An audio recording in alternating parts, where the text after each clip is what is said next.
Give the loudest clap that you could to my mom, Jackie, please.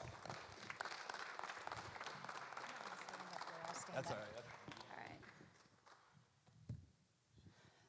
Well, thank you, Bryant, for inviting me. When I got sober, I was told that when I was asked to tell my story or share something about myself, if I was able to do that, that I needed to do that. And so when Bryant asked me to speak tonight, I'm like, what the heck? I've never come to a Celebrate Recovery meeting. I've never spoke in front of Celebrate Recovery. My sobriety date is October 7th, 2012. Thank you. And nobody in this room knew me before that, so that's probably a really good thing because you would not recognize me. I was born March 7th, 1965. That makes me going to be 60 in March next year, which is crazy to believe because I still think I'm about 40-ish, and I act like that some days. But I was born into a home. I had two brothers, two sisters. I have one living sister and two brothers now. We were all born within 5 years, and my brothers are twins. And I grew up in a home where my dad was the alcoholic in the home. And if I didn't say it to begin with, I'm Jackie, and I'm an alcoholic, a recovering alcoholic. My dad drank until I was 16 years old, and he was the tornado in our home. He caused a lot of havoc and unrest and unease in our home.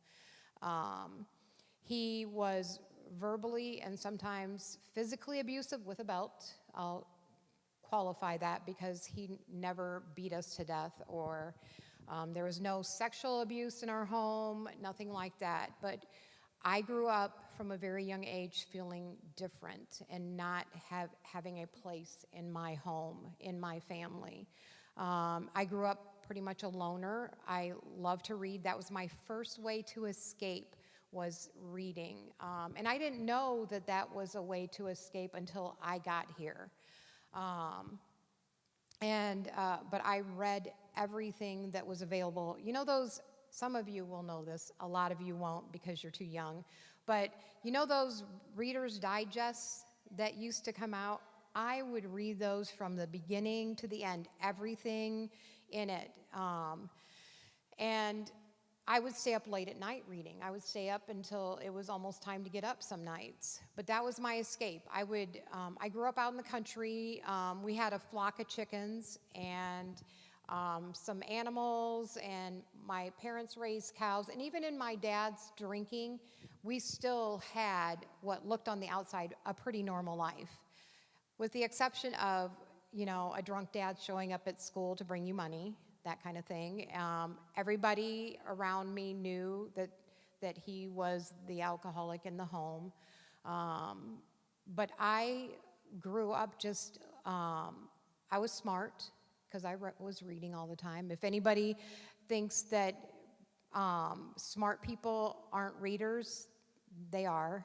But I grew up fairly intelligent, and I got through school, but I didn't have friends. I was one of those that lived vicariously through what other people around me did. So I hung out with the group of people who partied. I hung out with a group kind of on the fringe of the people who played sports. I did play sports in high school. I was also in the band. I played French horn.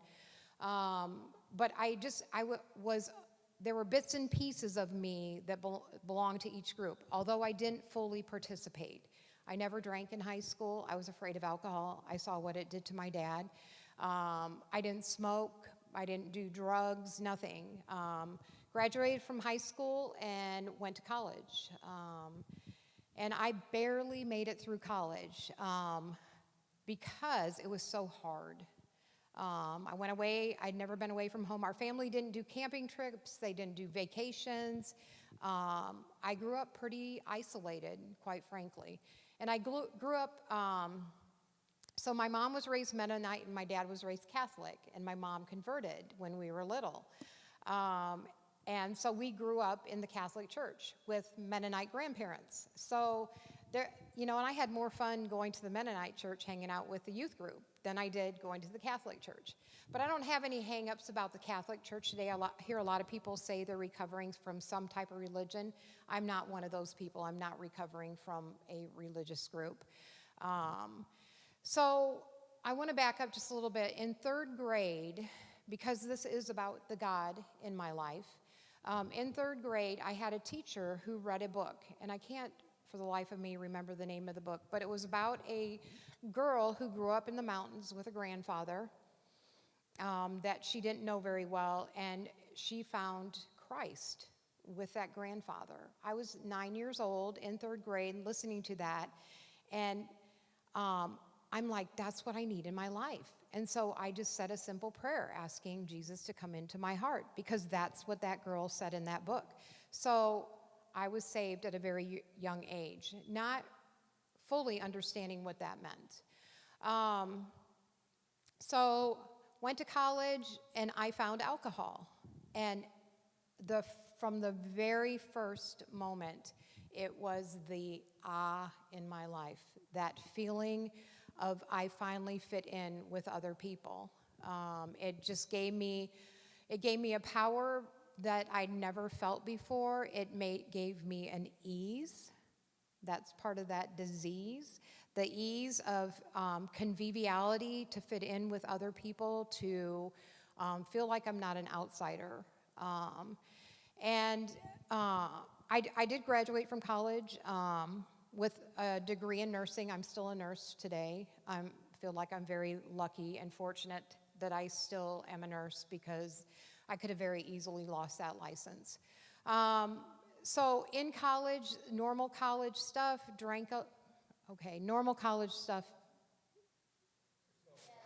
More normal college stuff. I lived in it. I was young. I lived in a dorm. I hung out and partied on the weekends, went to class during the week, all of that stuff. And I can remember one of the first times that and I don't like to talk a lot about my drinking. I'm just going to give you the highlights because it's what qualifies me. And I went to a party at a big university. It's called Rush, and I didn't have very much experience with drinking, and I drank out of a tub where you just scoop your glass in and you drink. Sometimes called a Hairy Buffalo, but it's just all kinds of liquor and a little Kool-Aid in it, and yeah. And the last thing I remember is going back into my dorm room and falling into a bush, and waking up the next morning feeling hungover. I was 21 years old. I called my mom and I said, I think I might be an alcoholic. And she said, well, you know what you need to do, just don't drink. And I did that for a little bit, like 2 weeks. And then somebody said, there's a party, let's go get some alcohol. And then it was on again. So 5 years of college, a lot of periods of not drinking because of the results of drinking and the humiliation and stuff like that. Graduated, started a job, worked second shift in a hospital. Everybody went out after work to the local place. You know, a message would go around, and this is really before computers, so a message would literally be sent around that said, hey, go into Falcone's. And we'd be like, yeah. And we'd all go out, and we'd be out until 3 a.m. and go home. And, you know, and I don't ever remember being too intoxicated at that point. But what I've learned about my disease is that it's progressive if it left untreated. And so how I drank in my early 20s and how I drank in my 30s, and I didn't get sober until I was 47, is all totally different. I met a guy in a bar, and we hit it off, and he became my first husband and my kids' dad in 1990. I I also never do things in the right order. So even though I had accepted Christ as a 9-year-old, like fast forward, every once in a while, I'd go to church and I'd ask for forgiveness and all of that, and I'd pray, but it was always a prayer of get me out of this and I'll do much better. I never just had that connection with God, where he was leading, guiding, and directing my life, and I was letting him. So I met a guy in a bar. I got pregnant and then got married, and I lived with him for a while. And the reason I got married is because I was pregnant. And I was not the alcoholic, just so you know. I did not believe I was an alcoholic. So I went through phases in all of this where I thought I was, and then I just denied I was. I married somebody just kind of like my dad. He was the alcoholic. And I had to stay sober. I had kids. I had periods where I would drink. And I feel like that was my reprieve. So my disease kind of stopped progressing until I did have some problems with the law in the middle of all that. When my second son was 5 months old, I had a DUI. And back then, I guess it wasn't that big of a deal. Kind of a slap on my hands, but I was super fearful that I was going to lose my nursing license. So I didn't drink for a while, and then I did again. And I was married for 17 years, and somewhere in there I had a almost DUI.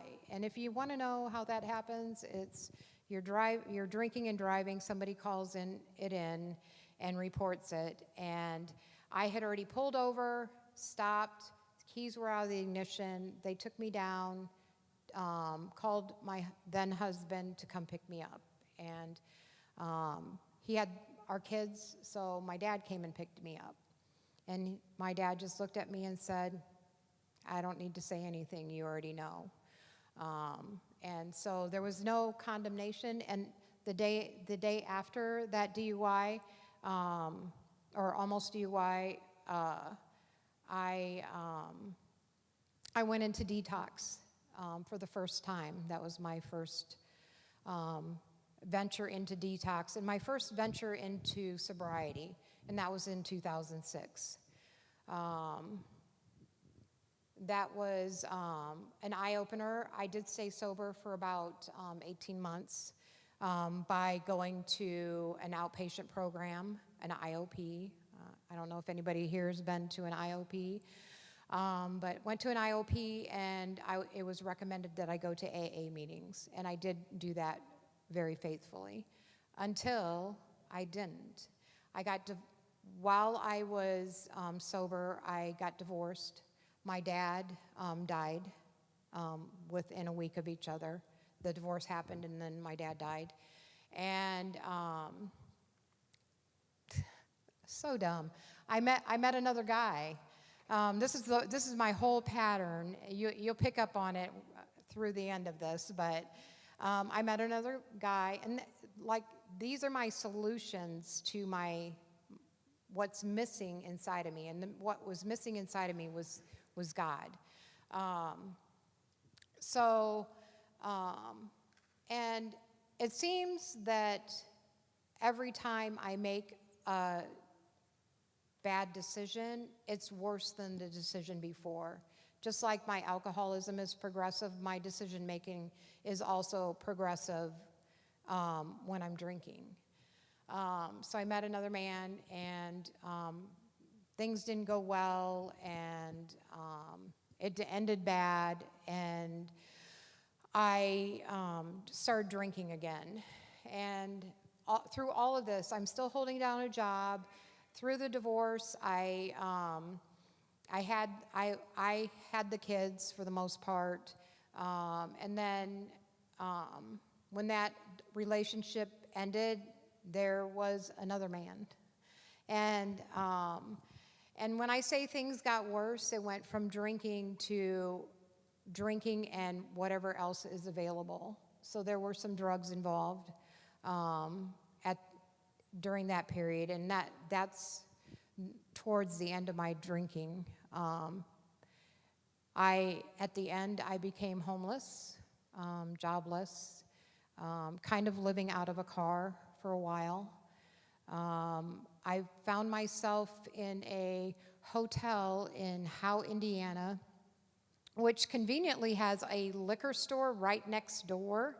And I had enough money to pay the pay here by day to live here. And that's what I did until I ran out of money. And I woke up one morning and shaking. I physically had to drink alcohol to be able to function at that point. So I woke up shaking, physically needing a drink, which I was trying to keep down without throwing up. And I just suddenly had this moment of clarity that I just asked God for help. And the first thing I did was call 911, and because I knew that I couldn't do it on my own. And I knew I had been through withdrawals before, and withdrawals from alcohol can kill people. And so called 911, and it's funny how the mind works. Like, I still think I'm in control. Call 911. I didn't want to go back to where I had done detox before, so I chose a different facility, and they didn't do detox there. So I had to go back to where had done detox more than 5 times before. And I kind of left some of that out. I did detox a lot before before the last time I did. And that institution accepted me for detox one more time. And when I went there, it was 5 days of detox, and then I should tell you that I burned a few bridges in my drinking career. So I had lived with my mom for a while when I was homeless, and I drank at my mom's, and my brothers basically threw me out. And so I burned a lot of bridges with my family.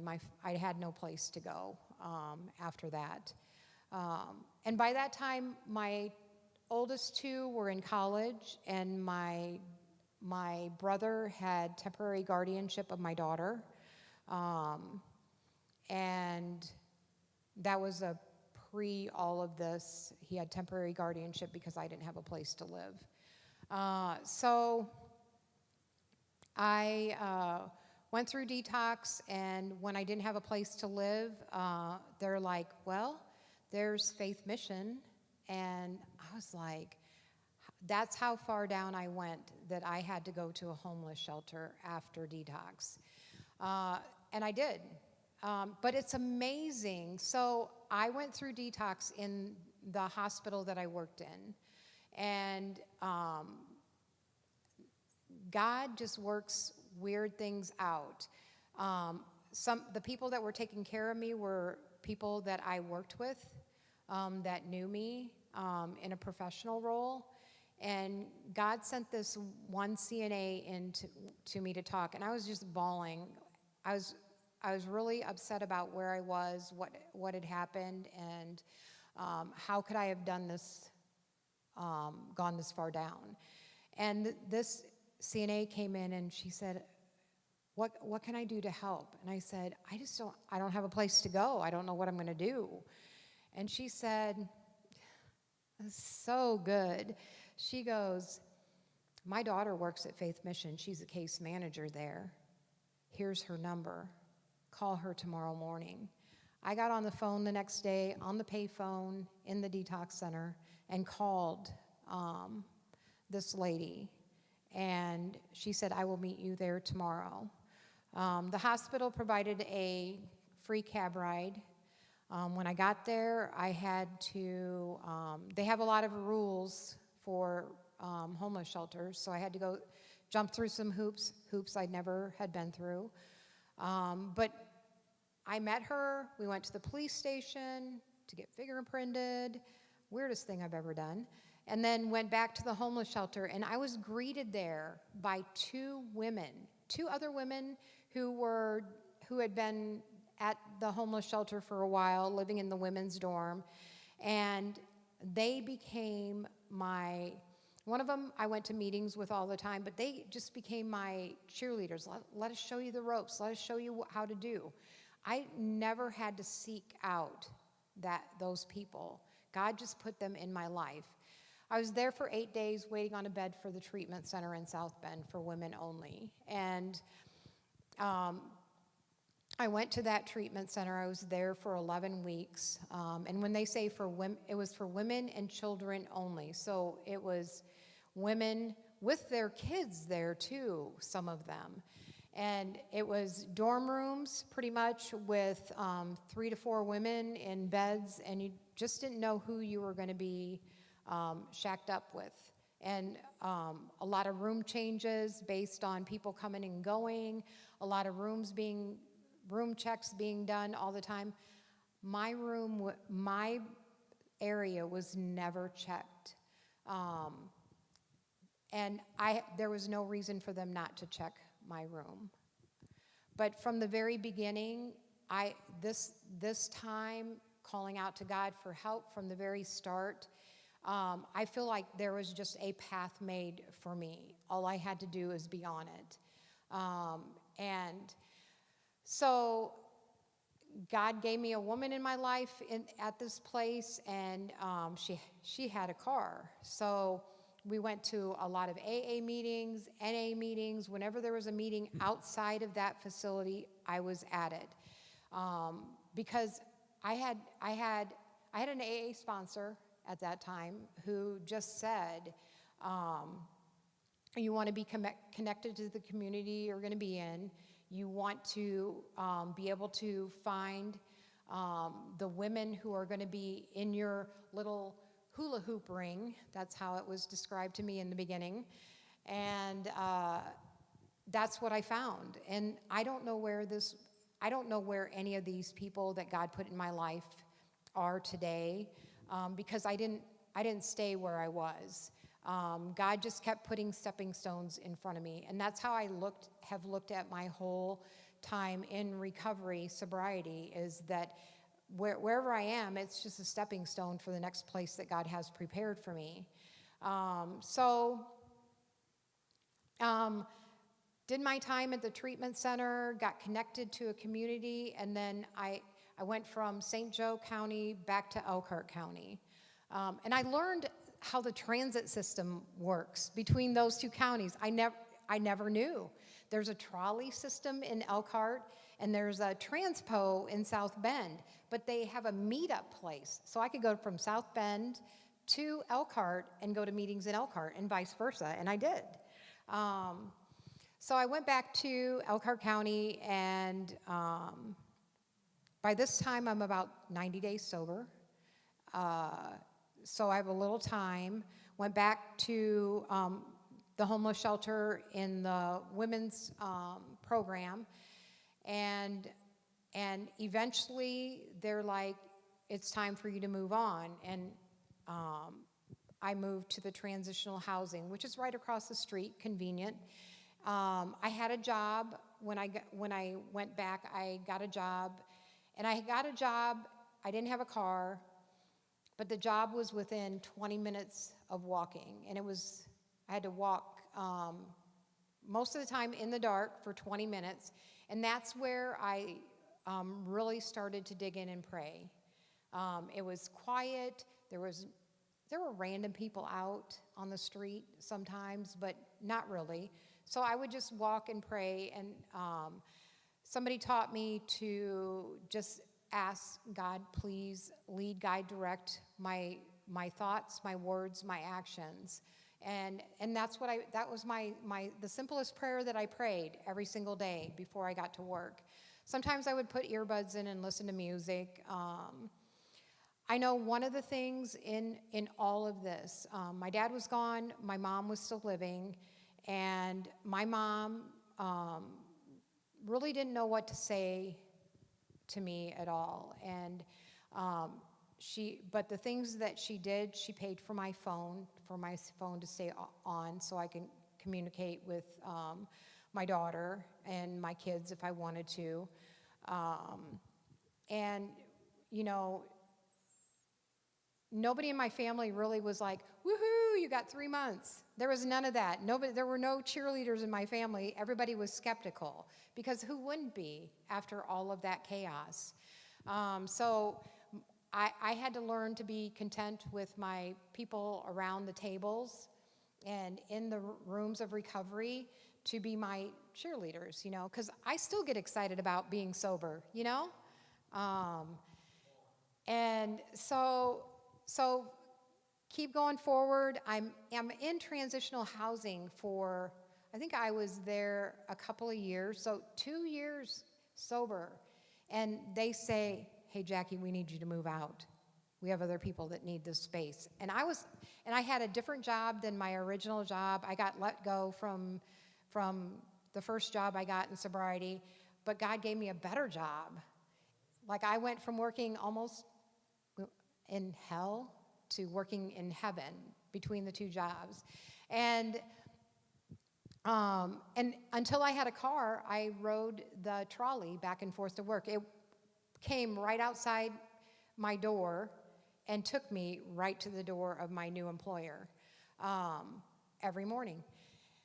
So when they told me I had to move out, they gave me like till the end of a month. And I'm like, oh, there's no way I can do that. And well, they said, well, how long do you think you need? And this was in August. They told me I had to move out. And I said I needed until October, the end of October. And so I went to work, and nobody around me knows that I'm a recovering alcoholic, and because I don't tell people. And they said, one of the girls said, well, where do you want to live? And I had just met my husband not too long before that. And I'm like, well, so I'm living in Elkhart. That's like a 45-minute trip to see my new man. And I'm like, I want to live in Wakarusa, because that's only a 20-minute drive. So it's weird how the mind works, you know, like planning and scheming and stuff like that. And my friend goes, look, here's a little duplex in Wakarusa. And so then my next fear was I wasn't going to be able to get an apartment because of past history of not paying rent on time and stuff like that. And the lady called me the next day after I put the application in and said, I don't know what you were afraid of, but we didn't find anything. And if that isn't God, I don't know what that is, because there was certainly stuff there that could have prevented me from getting an apartment. So 2.5 years sober. It's funny, I'll tell you this little story about how me and Albert met. So I'm a little over 2 years sober. It's December. It's before Christmas. And, you know, Facebook, people are always like, if you're around long enough and if you're single, people will hit on you. So I get a message from Albert saying, hey, do you want to have coffee sometime? And then we get to talking a little bit, and he says,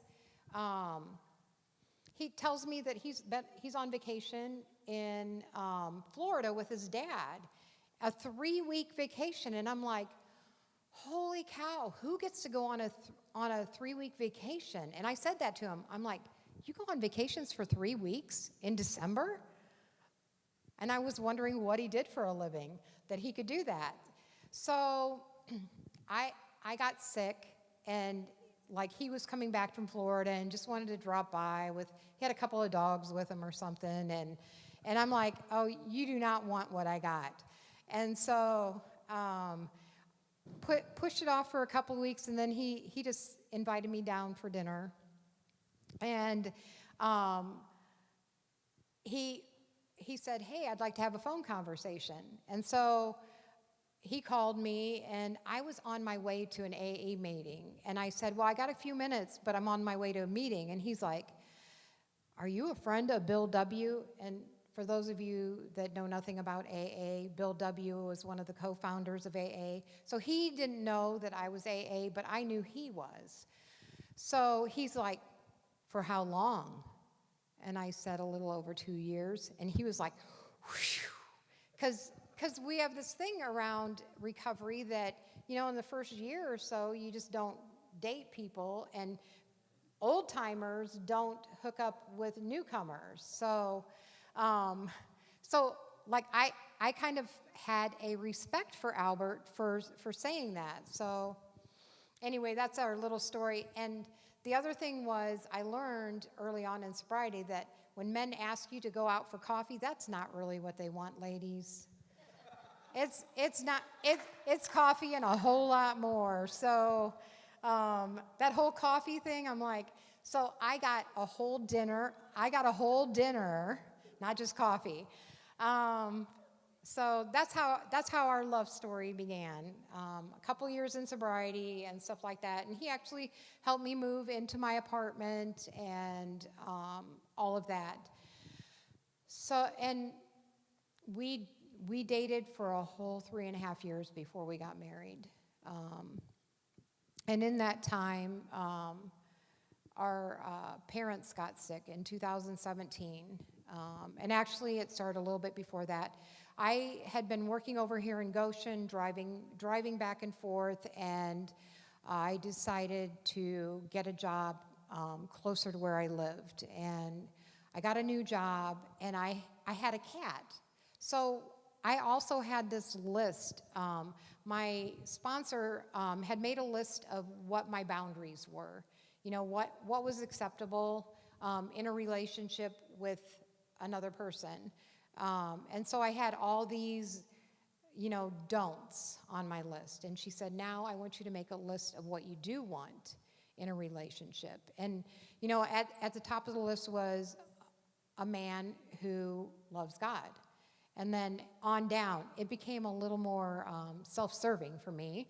I wanted a man who worked as hard or harder than I do. I wanted a man who had a motorcycle. I want a man who drove a truck. I wanted to be able to have a flock of chickens. I wanted a dog. I wanted a cat. And today I have all those. All of those things. Those were all on my list. And when I met Albert, he had a couple of dogs, and those dogs died like not too long into our relationship, right? And I got a cat. Her name was Lucy. She was a orange tabby, but Lucy had a heart defect, and when she was a year old, she died suddenly. And at the same time, we had gotten a dog, Buddy. We had rescued him from somebody who was not very well suited to have him, and he had a really terrible name. So as soon as we said Buddy, he looked at both of us, and we're like, "That's his name, Buddy." So Lucy was a companion for Buddy because Buddy had a lot of anxiety, and he tore up our furniture. We'd come home at night, and the arm of the couch would be in the kitchen. And so we got a cat for Buddy, and she died a year after we got her of a heart defect. And so that was 2017. So I'm 5 years sober, and my cat died. It was devastating. Albert's dad got sick. My sister died suddenly, and my mom died. And kind of the story leading up to that is part of my recovery has been making amends with my family. A lot of the amends have been living amends, which means I'm just living a different way, and I'm a different example for my family. But part of my amends with my mom were the time I spent with my mom before she passed away. And I had 5 years sobriety to spend with my mom before she died. And my sponsor suggested in the last couple of years before my mom died, because every time I called my mom, I felt like I was being judged. And that was my wrong thinking. That that's why I thought that way. My mom did not judge me. She just didn't understand. She was not an alcoholic. She didn't have a lot of hang-ups or hurts, or she had some hurts. But she was very much a God-loving, God-fearing woman. Like, she dug deep into Scripture and studied it, and that's what got her through. So I always just felt, and I think I just felt less than. So my AA sponsor suggested that I just start calling my mom once a week, the same day, the same time, and I did that.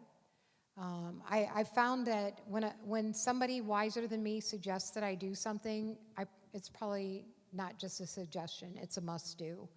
So I started calling my mom every week, and one week I ran out of time, or I forgot. I called her the next day, and I picked Thursdays to call my mom. And I called on a Friday the next day. She said, well, I wondered, I'm so used to you calling on Thursdays. And so my mom had picked up, but it totally helped our relationship. So 2017, Albert's dad had been sick. We had been very committed to visiting our parents. He had his dad, I had my mom, visiting our parents every weekend. And so we would go see my mom on like Saturday and go see his dad on Sunday, or vice versa, and just spend quality time with them.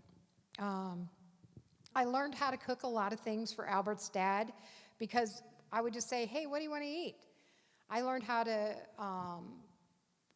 cook cabbage rolls from scratch. I've never made a cabbage roll in my entire life. I made a coconut cream pie. Never made one of those before. But he would just have random things, and I'm like, not something I would eat, but all right, I'll make it for you. So I made a lot of things.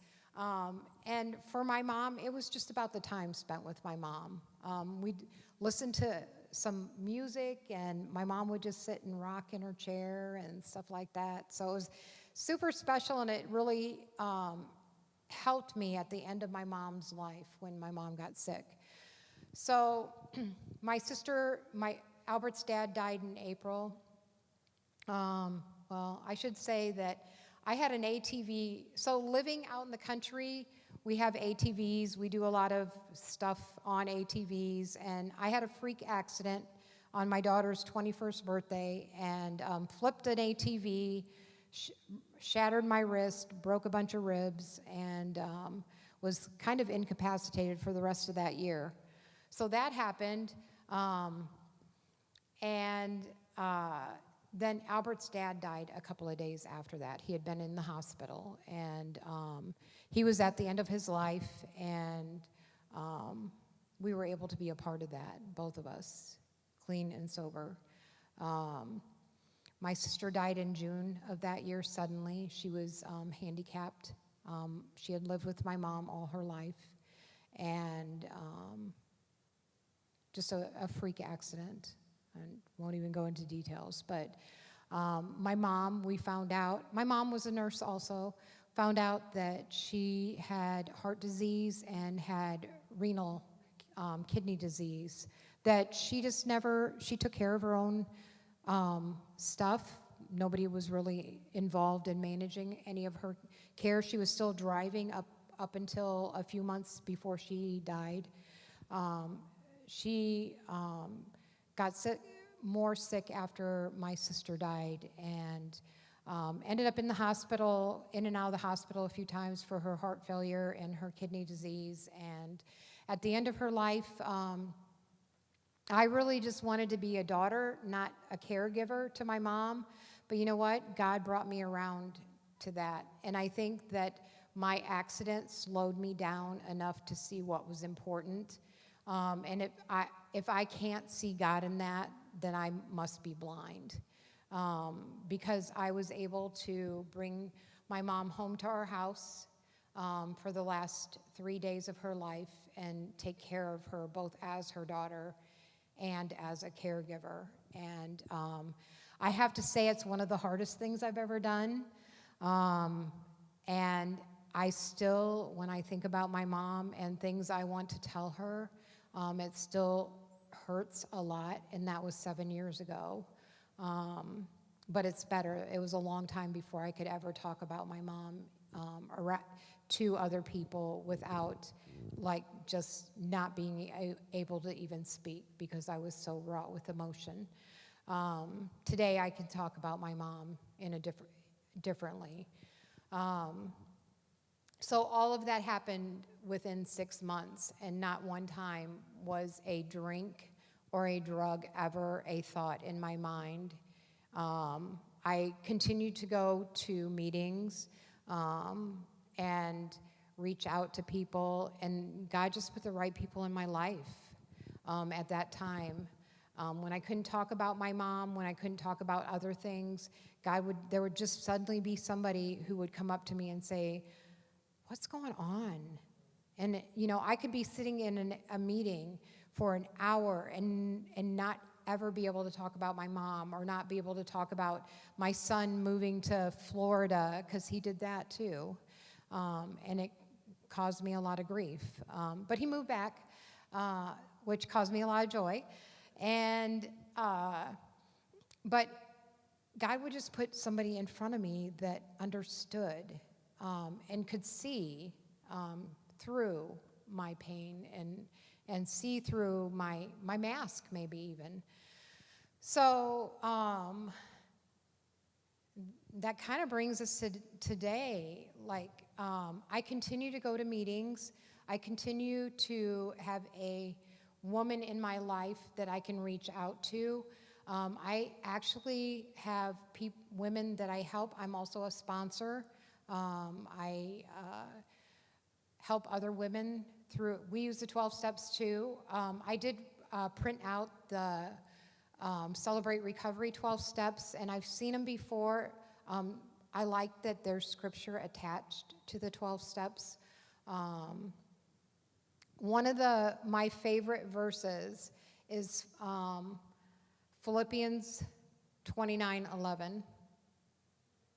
Jeremiah 29:11. See, I always get it wrong. So I am not I know the Bible, but I don't know.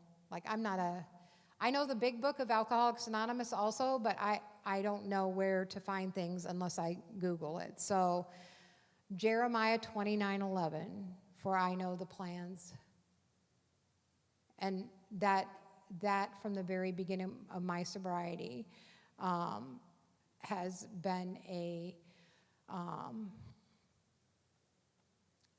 foundational verse for me, that God knows the plans he has for me for my entire life, no matter what. And I believe that to my very core.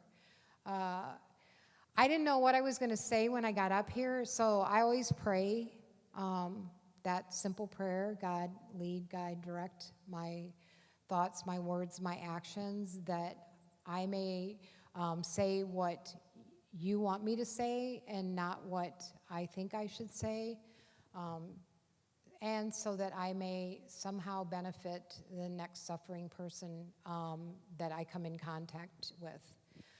Thank you, and I will pass.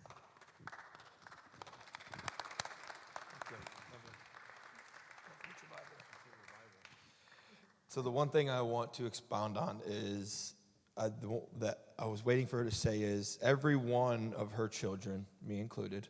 My brother's a knothead still.